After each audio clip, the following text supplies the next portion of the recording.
What is up, Internet Land? How are we doing this fine, fine day? I want to do story time. Ladies and gentlemen, boys and girls, gather around the campfire. It is story time.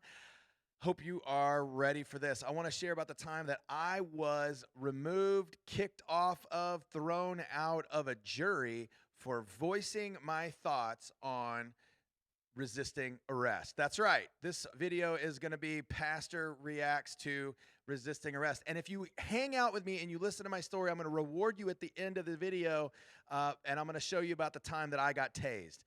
It is a super good time. Everybody loves getting tased. It's the most fun ever. It's wonderful. No, anyway, it's terrible. It sounds like a demon is cast out of me. It's horrible. So anyway, once upon a time, I was summoned to serve on a jury, and so I showed up. And listen, nobody wakes up in the morning thinking to themselves, like, all I want in the entire universe is to serve on a jury today. I mean, I want to miss out on a day's wages or a few days' wages, get sucked into a big trial scenario, jack up all my doctor's appointments, all the things that I have to do. Nobody wakes up thinking, goody, I get to do that, right? But at the same time, like I look forward to moments where I can serve my community, where I can do my civic duty, right? And so inside of that, I was kind of halfway excited to be able to go and serve and do what I do. But most of the time, I have a get out of jury free card, because as soon as I mention that I am a law enforcement chaplain, most of the time I get tossed off the jury. The defense really, really dislikes me. But this time I happened to make it through. And so I was selected. I was one of the 12, right? And well, not one of the 12 jurors, like not one of the, I mean, I'm a pastor, but I'm not that cool of a dude to be one of the, anyway, so sorry. 9 of you got that joke. I apologize.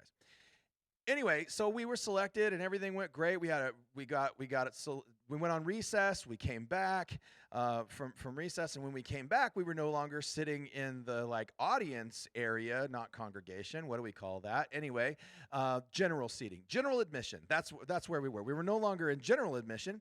We got box seats, right? So we got moved up. Felt very law and order for a small town courtroom, right? I was waiting as soon as the little swingy, springy gate swung shut. I was waiting to hear dun dun, right, somewhere from the courtroom speakers, and we began. And just as we got started, the judge kind of goes, "Oh, hold on, I need to ask a quick question." So I need to ask the jury a question. It's probably silly. I probably don't have to ask this, and I probably know all of your responses, but I still have to ask it technically. Do any of you see resisting arrest as a particularly heinous crime? Now, he asked that question with the assumption in his heart that we were all going to be like, no, it's not that big of a deal. It's not that problem. And all of a sudden, I'm the only person in the room with their hand raised, right? I was the only person in the room, and the judge goes, Reverend Quinlivan, can you please elaborate on why you believe that resisting arrest is a particularly heinous crime? And I sort of look around the room, and all of a sudden, everyone's eyes are on me. All of my fellow jurors, the defense attorney, the guy who was in trouble. Is that the plaintiff? I don't know. Anyway, I don't watch enough court shows. The prosecutor, the cop. The family members, the congregation out in general admission, the judge, the stenographer, everybody staring at me. Now, I'm a pastor. I'm used to speaking in public. That's what I do. I'm a professional communicator. Sometimes I don't sound like a professional communicator. Sometimes I sound like a weirdo. But I was kind of ready for this. And he says, well, can you please unpack for us why you believe that resisting arrest is a particularly egregious or heinous crime? I said, sure. Actually, I can pretty quickly explain that to you. I'm a law enforcement chaplain. And when people resist arrest, I have to do hospital visits to my injured officers. When people resist arrest, there is more than a slight chance that I have to do a death notification to someone's family. When people resist arrest, lives are lost and or changed forever. People lose their ability to do their job through the injuries they sustain. So, yes, Your Honor, I believe that resisting arrest is a particularly heinous crime. So, all that being said, I told the judge exactly what I thought, and he reacted pretty quickly. He was like, "Oh, we got to have a recess, everybody. Hold tight. We need a recess right now." And so we got up and we left. We came back in, and and then he asked the jury to step out after the recess, and then we stepped back in. And yes, Reverend Quinlivan, we've replaced you. You will not be needed on this jury. You can go home now. Well, for most people, that's like, Happy Meal, right? Like, woohoo! That's awesome. I'm out of here. Okay. But the problem is, I wanted to do my civic duty. I wanted to serve on the jury, but I guess the defense didn't really particularly care for my opinion.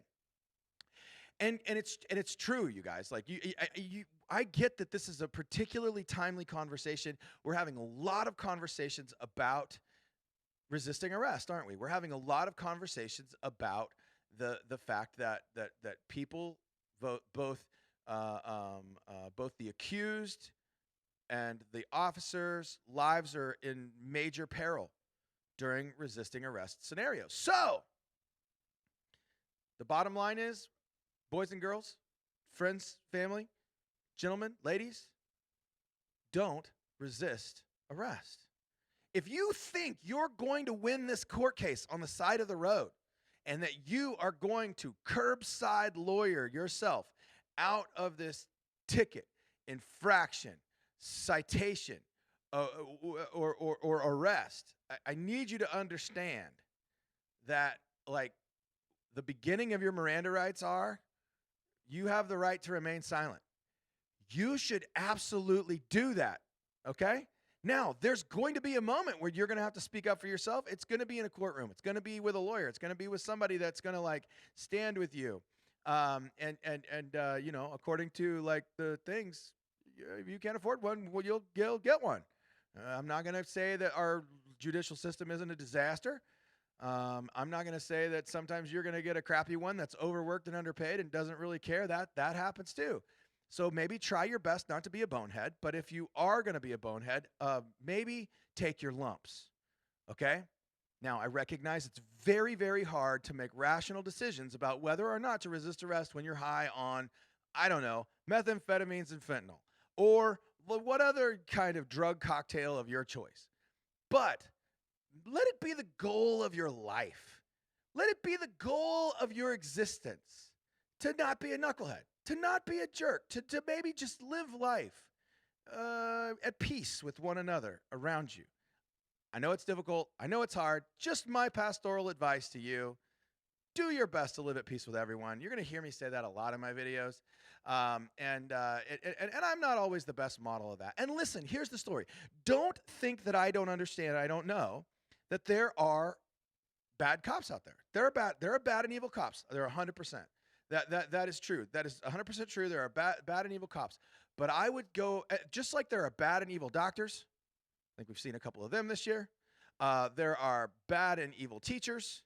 There are bad and evil pastors and priests, right? There are, look at whatever profession you want to look at, bad and evil lawyers, and you are going to find bad and evil people inside of those ranks. But the vast majority, when I say most, I mean 99.97% of the law enforcement officers on the street, they wake up in the morning and they want to do the job the best they can. They might be tired, they might be weary, but they show up anyway. They want to do their job the best they can, and they want to make it home to their families. Bottom line.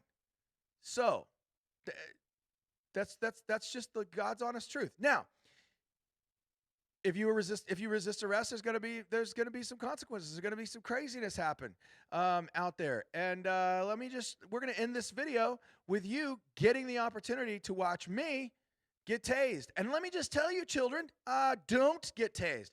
I highly, highly recommend not getting tased. You're gonna hear the fact that it sounds a little bit like they cast a demon out of me, right? It's gonna be like a right. I mean, it's no fun whatsoever. Don't do it. I highly recommend not being tased, all right? But sometimes when you're a law enforcement chaplain and you're getting your taser certification and they don't have any volunteers, you get a little street cred. You get a little street cred for being willing to take the shot. Ride the lightning. Roll the tape. Get a special one for me or something? No. I don't want you to anticipate and then it not happen. He's gonna turn. Oh, I appreciate that. That's good. Okay, ready? Downrange is clear. Okay, This ready? is so bad. It's Taser, hard to taser, watch. Taser. I still feel it. Like in my back. I feel it. Whew! That's a long 5 seconds. I did not say a curse. Doing I'm great, very man. proud of myself. Okay. My wife was concerned. I wanted to live stream this. Okay. She told me not to live stream this because she was convinced that I was gonna say a cursey. Now, I just want to tell you, this is actually probably one of the worst parts because my friend here didn't do a great job of pulling that I probe. got 2, sorry guys. Bottom line, Just not a tear good 'em, time. let's go. Don't love it.